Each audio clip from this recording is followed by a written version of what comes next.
Thank you, Sue. Thank you for creating it and bringing it to us, for creating your vision. Biowarfare, what you did. I don't particularly like to talk about this, but who does? Definitely not you. So that's why I must speak about it here and now. A bit closer. Yesterday, we were in the space of love and joy and such a beautiful, freeing energy.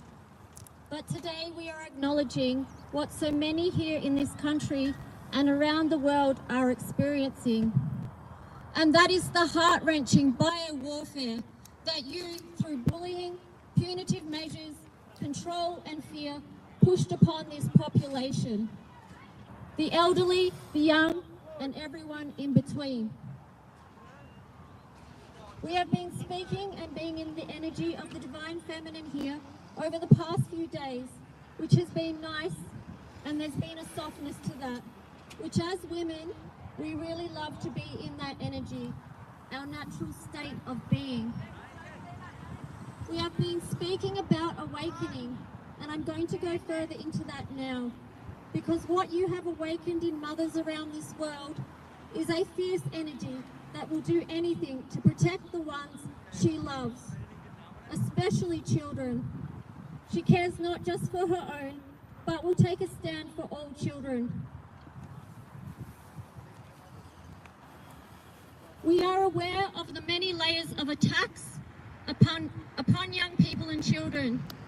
Today's focus is on the biowarfare aspect. But we know that you are coming at them from multiple angles, and we will protect them in what ways we can on each front. We understand this is a spiritual war, but it has very real physical consequences in this realm.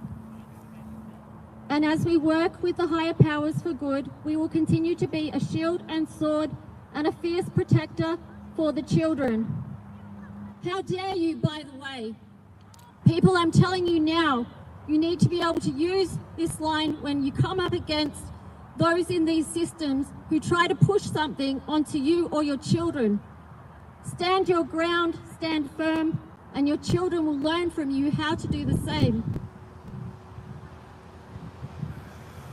How to say no. This is my space, my body, and you have no right to experiment on me and inject bioweapons into the human body.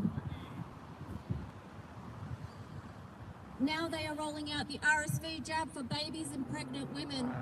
Parents, I implore you to do your research and look at some of the side effects and ask yourself if you want to trust the same people who said safe and effective relentlessly when they actually had zero evidence that it was. Please protect your babies. See who is behind all this and see how they profit by creating lifetime consumers for Big Pharma. We are here to hold you accountable for your participation in the rollout and continued propaganda to do with the experimental jab. This was supposedly some kind of protection against the New World Order release of COVID, which many of us know was and is part of an attempted takeover of the human population in more ways than one.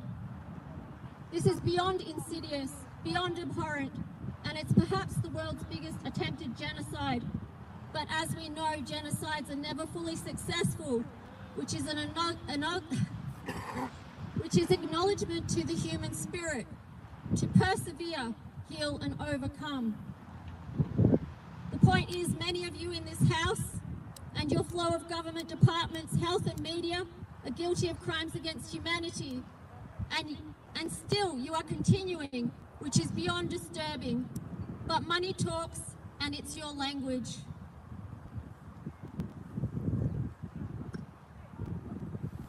You are continuing to promote and brainwash people that they need your toxic jabs if they want to be healthy and safe.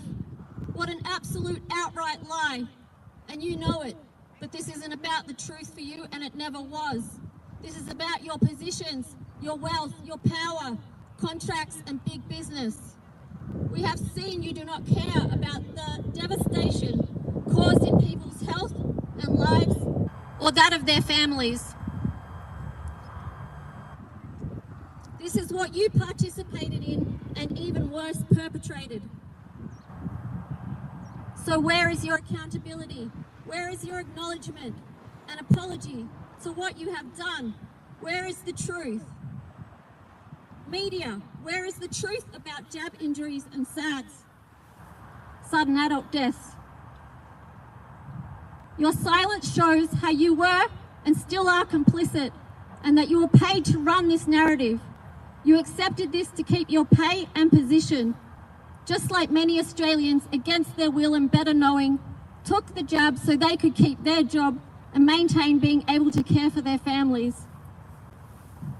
And those, of course, who refused to take the experimental jab, who stood firm in their right to body autonomy, were sacked from their jobs and without pay for months and years on end, losing their savings and, for many, their homes and even their families. It's unimaginable how any of you could do this. But again, here we are facing the truth, which will be ongoing for generations to come as people deal with the fallout in so many ways. We do not yet even understand the depths of consequences for humanity at large. Who does not know of someone who hasn't experienced injury, harm, or sadly is not here anymore due to the medical procedure? Is there anyone who has been unaffected in one way or another? Yet the silence is deafening, as most of you continue to just sweep it under the rug and keep going with the lies and deceit, as if what happened didn't really happen. Again, that's why we are here, on behalf of our children, who, like we said, we will fiercely protect at all costs. We know there are solutions being found to try and undo some of the damage caused, which is the good news. However, that in no way takes away from the accumulative harm caused by what you basically shoved down people's throats. To see how many have been harmed is truly heartbreaking, and we pray for healing on every level for those suffering or in grief and despair.